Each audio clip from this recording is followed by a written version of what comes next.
papakita ko lang sa inyo yung itsura ng kanilang masarap na, yung sauce na masarap guys. Guys, sa wakas boarding na kami, na-delay yung flight namin ng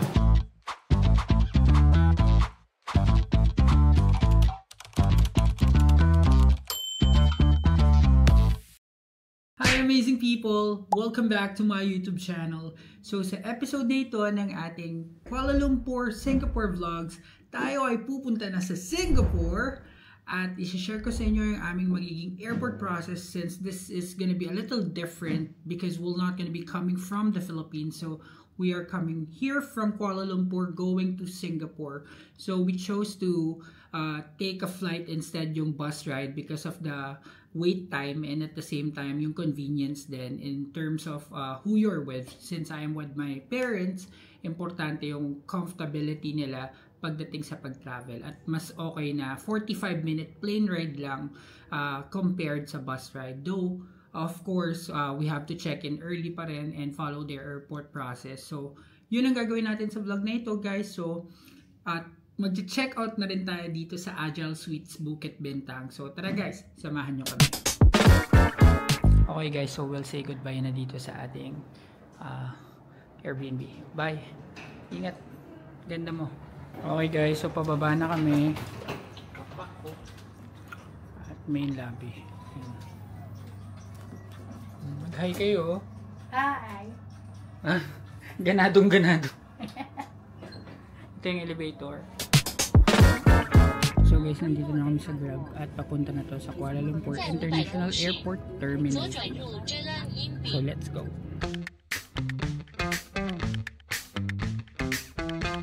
So guys, ito na. Pababa na kami dito sa airport departures area. Yan. Sa CLIA 2. Alright guys, so nandito na kami sa Kuala Lumpur International Airport Terminal 2 departures area. So papakita ko lang sa inyo yung itsura ng kanilang departures hall or departures area sa labas. So if ever you'll be flying from here going to the Philippines or going to Singapore, dito yon. And ang total na binayaran ko sa Grab from Agile Suites hanggang dito including tolls and extra stuff is 124 ringgit and 3 cents. So pasok na muna tayo sa loob ng kanilang departures hall. Okay guys, so ito na yung kanilang departures hall. Ayan. So pakita ko lang muna. Maglalagay lang kami ng luggage. So guys, itong CLIA para siyang mall pa rin sa loob. Tignan nyo yung daming kainan. Meron ditong Oriental Coffee. Tapos may Nice to See You. Merong Zeus Coffee dun sa entrance. Tapos eto, marami mga bilihan. So since marami pa tayong natitirang ringgit, pwede pa tayong mamili dito. Ayan, so if ever na pumunta kayo dito na medyo gutom kayo or you need extra last minute pa sa lubong, pwedeng pwede dito. Ayan, sobrang ganda niya. Maganda siya, I mean for an airport, napaka commercialized niya. And so dito, mga onigiri, meron dyan. Tapos meron din ditong Moody Cow na may mga painting ni Mona Lisa. Ang ganda oh. Ayan, so pagdating dito, ito na mismo yung departures area or yung departures. Ayan, so tignan muna natin yung flight information natin para may idea tayo kung saan tayo mag-check-in ng baggage. So guys, chine-check namin yung flight information kaso wala pa yung pang Singapore. 6:50 pa kasi yung flight namin, so maaga-aga kami guys. Kaya ikot muna kami dito sa airport. Guys, ikutin muna natin tong airport habang wala pa naman kaming ginagawa or mag-iintay pa lang naman kami ng flight. So nandito kami sa side. Itong kainan na to is, ang pangalan niya is Ayam by Kampong Cravers. Tapos dito naman guys, may churros. I love you yung pangalan. Okay, so parang dulo na ata to. So guys, sa check-in na kami, meron na 650 AK 0719 Singapore. So sa row U2Y. So let's go na. So guys, AirAsia pala yung aming flight. So hindi ko yata nasabi. So from Kuala Lumpur to Singapore. So it's gonna be 45 minutes and we're gonna be checking in right now para wala na kaming dala pag nag-ikot-ikot kami dito sa airport. Okay, so guys, sa tapat tong kanilang mga check-in counters, merong mga self-check-in and kiosk. Pwede nyong gamitin to print your boarding pass and bag tags. So yun lang yung ginamit namin. Tinype ko lang yung booking number and then ito na. And so dito. Okay, so we're good na.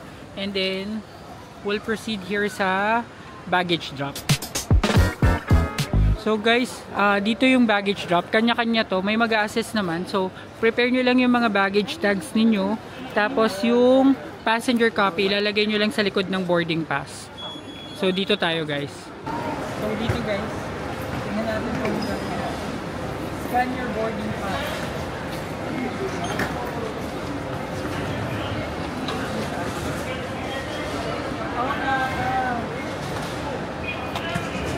Wala pa guys, too early to drop the bags for this flight. So mamaya pa tayo guys. Okay guys, so kami ang mga na-evict sa bahay ni Kuya. Sabi kasi nasa nakita ko nyo naman doon sa previous clip, 'di ba? Nakalagay na available na yung check-in.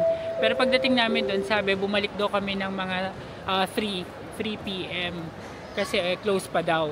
Yan, di pa daw drop yung bag. Ayaw naman namin ma-misplace yung bag namin. So, susunod na lang kami. So, for now, babalik lang kami dun sa area na marami mga kainan at mga establishments. And then, we will check and see kung meron kaming mabibili or makakainan, may inom or whatnot. So, dun muna tayo. Sandali lang guys. Kung hindi pa kayo nakasubscribe sa channel na ito, mag-subscribe na kayo sa AJTV Amazing Travels dahil malaking tulong yon para sa akin na may pagpatuloy ang paggawa ng mga ganitong klaseng videos. Now, back to the vlog. So guys, we went back here sa area na to. So, may barrels din dito just in case di kayo nakabili. Tapos gusto nyo humabol, ang bango ng barrels. Pakabango. Ma, ikaw, may bibiling ka ba ma? May Paris baguette din pala dito. Uso to sa Korea itong Paris baguette. Yan, so dito mga bilihan ng pasalubong. Tapos dito naman may Old Town White Coffee. Yan, pipili lang kami ng matatambayan habang nag-iintay ng check-in. Yun, meron pa dun Parang dito mga bilihan ng sapatos. Guys, meron ditong Ichiban. Kala ng papa ko Ichiran kasi gusto niya ng Ichiran Pero dito Ichiban. Tapos mura lang Meron meal na 12 lang. 12 ringgit. Ramen is 20. 20 and 80 cents. Mura. Okay na rin dito kasi medyo mainit. Okay guys, so nandito kami sa Pop Riot 2025. Nakalagay dito. May promo sila na 4 meals and drinks, 49.99 lang. So, tatry namin to since meron pa kaming 1 hour here. So, let's go here sa Pop Mart. Hindi, Pop lang. Hindi Mart. Okay guys, so ito na yung order ko guys. Chicken soy. Tapos yung kanila, ito carbonara, mac and cheese yan. Tapos yung isa may chicken lang. Tapos tagigisa kami ng lemonade. Yung kay Mama Peach tea. Ang total is 56.50. Ayan. So, dito lang to sa Pop guys at titikman na natin siya. Okay guys, so titikman na natin tong chicken pops dito sa Pop. So, tikman ko muna yung chicken. Tapos sasawsaw ata dito sa parang pares. Pares ba to? Tikman natin.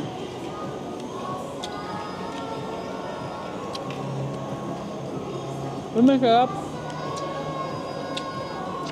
Masarap to. Yung sauce niya masarap guys.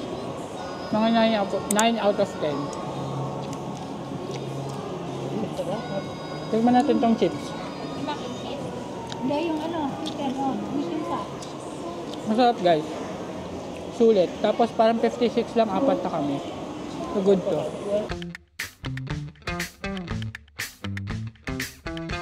Okay guys, so tapos na kami kumain at nagpalipas na lang din kami ng oras doon sa POP, dito sa POP. So pabalik na kami doon sa check-in area para i-drop off itong aming luggage at pupunta na tayo sa departures area after. So after checking your luggage in, mag-immigration syempre bago makarating doon sa mga boarding area or boarding gates. So let's go! Okay guys, so balik na tayo dito sa baggage drop. Prepare nyo lang yung inyong boarding pass. Tapos, self-service to. Okay guys, so nakapag-check-in na kami ng maayos. At medyo sumobra yung isang baggage namin. So naglipat lang kami sa hand carry. 1 kilo lang naman, so okay na. Tapos na kami doon. Tapos, pag tapos nyo na scan yung or ma-drop off yung bag nyo, ang mangyayari na next, sasabihin nila kung saan boarding gate kayo. So, ang next na natin na step is dito sa harap, which is yung immigration. So, let's go here na. Okay guys, so nakalampas na kami ng security check tsaka ng immigration. Wala namang questions, in-scan lang yung boarding pass, tinatakan, tapos check lang ng bag, dinaan sa x-ray. So, very smooth, walang naging problema. So, right now, eto na yung itsura papunta sa kanila mga boarding gates. Yan, so may duty free here. At pupunta kami sa boarding gate letter L. Okay. Ayan ang itsura niya. Yan, puro mga pabango, mga luxury items. Okay guys, so nandito na kami sa gate L. Nahanap na lang namin yung L11. And nga pala guys, mabanggit ko lang, bago kami makapasok dun sa immigration area, meron dun nag-aabang na staff ng AirAsia. Tapos kapag AirAsia yung flight mo, talagang tinitimbang nila yung inyong mga hand carry to make sure na hindi mag-exceed ng 7 kilos. So, reminder lang yun kung sakaling AirAsia din yung flight nyo. Alam ko ganito din sa iba pang mga AirAsia flights. Na-experience ko din yun sa Korea. So, Cebu Pacific kasi hindi naman sila nagtitimbang ng ganun. So, just to share with you. Okay guys, so nandito na kami sa gate L. So, nagulat ako kasi meron pang isang check, security check ulit. Tapos, parang pangatlong security check. Kaya, sobrang daming beses ka magpapacheck dito. So, to set your expectations lang. Pero after nun, eto na, mga boarding gates na talaga. Pakita ko lang sa inyo yung itsura. Ayan. So, may duty free ulit dito. Tapos, ayan, isa-isa na yung mga gate numbers dito sa 11. Tapos meron ditong coffee bot. Ayan, pwede magkape oh. May ATM din dito, Euronet. Tapos may charging station. So punta kami dun sa gate 11. So guys, nandito pa rin kami sa Bayal. May Burger King dito. Meron ding Coffee Bean doon. So marami pala mga bilihan, di kayo magugutom. Yan, so ayun, marami pa pala hanggang dulo. Parang may Old Town Coffee pa rin doon. So, asan yung L11? Andun pa. Further away pa yung L11. Nauna tong L12. Baka odd-even system sila. Ayan, so diretso pa tayo doon papunta sa L11. Ito may Coffee Bean, no? So guys, nandito na kami sa may tapat ng boarding gate. Naghihintay na lang kami ng boarding. Medyo mahaba-haba pa to. Tapos, ang maganda dito, pag nagutom kami mamaya, may menus dito, may mga coffee shops doon, tapos may Burger King. So, madali kaming makakabili ng food. So, waiting lang tayo sa boarding. Guys, bibili kami ng kape. Titingin kami kung merong ice mocha sa Burger King, kasi meron lang sa Pinas. Pero kung wala, baka sa CBTL na lang, or doon sa Old Town. So bumalik kami dito sa sa bandang Burger King. Bored kami. Wala talaga magawa kapag nag-iintay. Kaya hanap na lang tayo ng ito. Get 25% off on all caramel drinks. Treat yourself today. Ayan oh. Sa CBTL. Pero tignan muna natin sa Burger King. So guys, meron nga ditong ice mocha 10.50. Yung chocolate 8.50, latte 10.50 din. Tapos americano 7.90. So dito to sa Burger King. Okay guys, So, naka-order na ako sa Burger King ng mga drinks lang, tas fries. Ang total na pamili namin is 42.20 ringgit.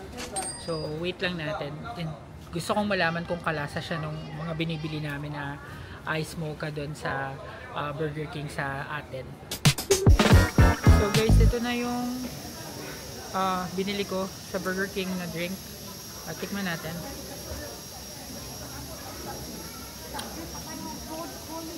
Pareho lang siya nung sa atin sa Pilipinas.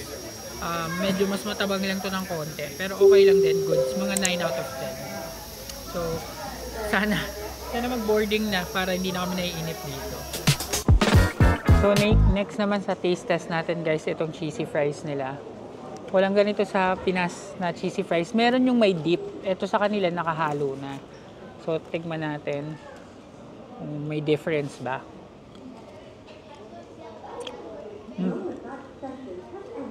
Masarap, pareho lang yung lasa ng sa atin. So, same lang. So, next guys, try natin itong banana pie. So, ito wala nito sa atin. Burger King's banana pie. So, ito, medyo mainit to. Yan. So, tikman ko. Tikman ko na yung part na may palaman. Sana wag ako mapasok.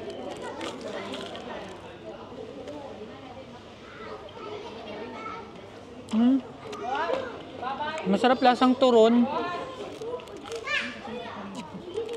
Lasang turon, guys. Lasa siyang turon. 10 out of 10 to. Masarap.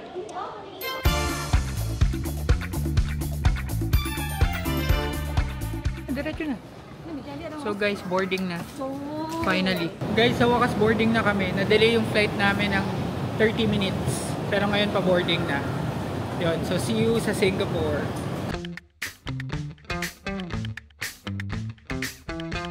So hi guys, after 45 minutes, andito na kami ngayon sa Changi International Airport at welcome sa Singapore! Pero ikakat ko muna ang vlog na ito, guys, dahil medyo mahaba na. At abangan ninyo ang sa next episode kung ano yung magiging airport process namin dito sa Singapore at kung saan kami magstay. So, again, salamat kung nanood kayo ng episode nito ng ating Malaysia-Singapore vlog. At kung nagustuhan ninyo ang video ito, please give me a like, comment, share, and subscribe to my channel. And do not forget to hit the notification bell para updated kayo sa aking future vlogs. So, abangan sa susunod na episode, guys. Yun lang, maraming salamat. Bye!